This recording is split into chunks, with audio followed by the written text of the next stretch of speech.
Duszatyn, rezerwat Zwięzłów, jeziorka duszatyńskie. W tym odcinku zobaczysz, jak dostać się do jeziorek i czy jest to trudne. Gdzie zaparkować na noc za darmo, a dla zainteresowanych krótka relacja ze szlaku na Chryszczatą, jednego z 15 szczytów zaliczanych do korony Bieszczadów. Zapraszamy. Cześć, z tej strony Kinga i Krzysiek. Podróżujemy własnoręcznie zbudowanym campervanem w kiwaniu ciekawych miejsc i dzikich noclegów blisko natury. Pokażemy Ci, gdzie jechać i co zobaczyć w Polsce i w Europie, nie inwestując w kempingi. Jesteśmy w Duszatynie, żeśmy zeszli ze szlaku. Szlak zobaczycie za chwilę. Miejsce jest bardzo fajne, kameralne. Miejscówka do spania jest super. Z Duszatyna możemy wyjść na Chryszczatą i na jeziorka duszatyńskie. No, jak zawsze obczaimy wszystkie kanały tutaj dla Was i idziemy się tam przejść. Tam troszeczkę będzie trzeba zejść ze ścieżki na jeziora duszatyńskie, ale to jest dosłownie kawałek. Cała wyprawa w dwie strony, przepraszam, nie powinna trwać więcej jak 5 godzin. Szlak wiedzie przez cały czas wokół strumienia, raz ten strumień mijamy z prawej strony, raz z lewej strony. Czasami przechodzimy przez ten strumień po kamieniach. Naprawdę nie jest wcale wymagająco. Tu akurat znowu będziemy przez ten strumień przechodzić. No i tutaj są takie przeprawy porobione. I strumyczek sobie płynie i obchodzimy go. I cały szlak to takie pagórki. Delikatnie się to wszystko pnie w górę, ale naprawdę bardzo delikatnie. Brak jakichkolwiek trudności.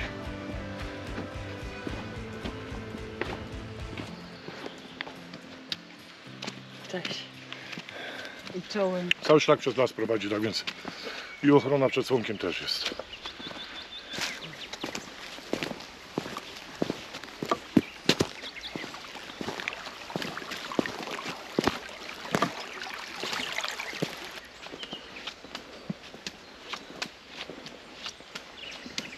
No i docieramy do rezerwatu Zwięzło.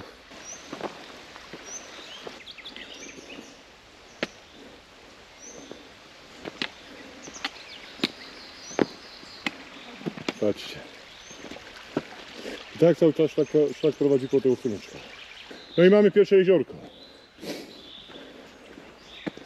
Zaraz Wam opowiem, w jaki sposób te jeziorka powstały, bo nie jest to wytwór geologiczny. Jeziorka powstały w 1907 roku. Zobaczcie, jak to jest cudnie. Przepięknie. Cudnie. Zobaczcie, tą wodę, jest kryształ. Słuchajcie, jesteśmy w rezerwacie Zwięzło. Nazwa się wzięła tego rezerwatu od faktu, który miał tutaj miejsce w 1907 roku. Otóż po długich deszczach nastąpiło osuwisko z Chryszczatej i wskutek tego osuwiska powstały 3 takie jeziorka. 2 jeziorka istnieją do dzisiejszego dnia. Z trzeciego jeziorka w okresie międzywojennym hrabia Potocki spuścił wodę, tak więc te trzecie jeziorko zarosło i de facto go już nie ma. Zwięzło dlatego, że samo to zjawisko geologiczne osuwisko nazywa się Zwięzło. Osuwisko miało miejsce w drugi dzień świąt wielkanocnych 1907 roku. Huk tego był tak duży, że miejscowi okolicznych wiosek uznali to jako znak Boży, i wskutek czego były msze odprawiane. Jeziorka są cudnie położone, dojście do tych jeziorek jest bardzo łatwe, proste. Szlak jest naprawdę niewymagający. Ale tu jest pięknie. Szybki posiłek, idziemy dalej na Chryszczatą. Dookoła musimy obejść to jeziorko. O, tu jest ten znak. A tak, musimy wejść na szlak z powrotem, ale będziemy dookoła obchodzić. No i tutaj jeziorko obejdziemy dookoła i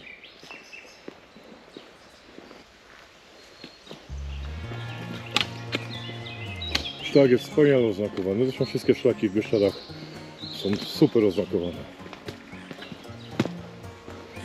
Dosyć sporo żeśmy już chodzili po tych szlakach i nigdy nie było problemu, żeby gdzieś dotrzeć. No i kilkaset metrów dalej, może jakieś 300-400 metrów dalej docieramy do następnego jeziorka. No i tak wygląda drugie jeziorko. A tutaj macie osuwisko Zwięzło, jeziorko duszatyńskie. Jak tu dotrzecie, każdy sobie może sobie to zobaczyć. Tutaj ufundowany kamień w stulecie powstania jeziorek duszatyńskich. To jest szlak papieski między innymi. Tutaj.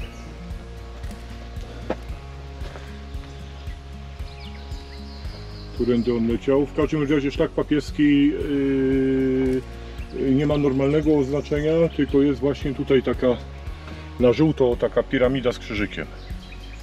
Ciekawostką jest, że oprócz GSB tędy jeszcze przebiega szlak frontu I wojny światowej, ponieważ tutaj w tym rejonie Polski odbywały się bardzo ciężkie walki. Mało się o tym mówi, ale walki można porównać z tymi walkami, które były na terenach Belgii i Francji toczone. Nie wiem dlaczego i w szkole, ja pamiętam, też niespecjalnie się o tym mówiło.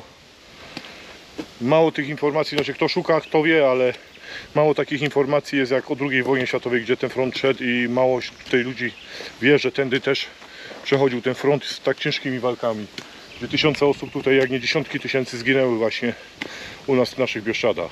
Słuchajcie, chciałem wam tutaj zwrócić uwagę jedną, jak będziecie szli w kierunku Chryszczatej, to mijając drugie jeziorko duszatyńskie, tu jest oznaczenie i o tym wspominają wszystkie przewodniki, że tu ludzie się gubią. Tu jest oznaczenie, że idzie na górę, ale my mijamy tutaj tą drogę, oznaczenie mijamy lewą stroną w kierunku Chryszczatej i przechodzimy tam na drugą stronę, gdzie Kinga stoi. Idziemy tędy. To jest to miejsce, gdzie najczęściej się ludzie gubią, a musicie iść całkiem na drugą stronę i drugą stroną szlaku. Witaj, zmarnowany podróżniku. Co? No nie, podejście pod szlakiem jest takie dosyć stromowe, nie? No tak, no to mówię, wszystko kto jaką kondycję ma. Ale dotarliśmy. -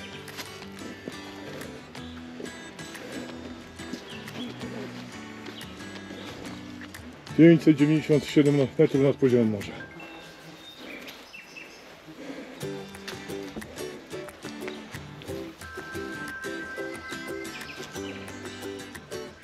O, tak wygląda na Chryszczatej.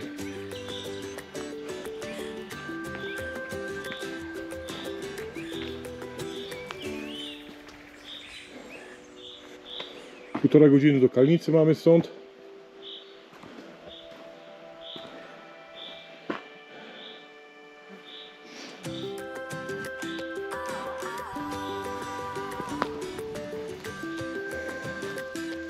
Zobaczcie. Tak wygląda, tu jest obelisk. Ten obelisk był fundamentem wieży obserwacyjnej. Ponoć w planach jest zrobienie nowej, ale kiedy, to tego najstarsi górale nie wiedzą. Ten szczyt jest zaliczany do Korony Bieszczad. Nie jest on jakiś widowiskowy, bo jest cały zarośnięty, ale no trzeba go zaliczyć, żeby tutaj wejść. Żeby zdobyć tą Koronę Bieszczad. Tutaj macie taką knajpkę i ta knajpa jest tutaj, nie wiem czy to jest żona tutaj leśniczego ma, czy kto to ma, nie chcę was tutaj w błąd wprowadzać, w każdym razie knajpka jest tutaj w zasadzie cały czas otwarta, pani jak widzi to tutaj przychodzi i otwiera. W sezonie jest to czynne do 20,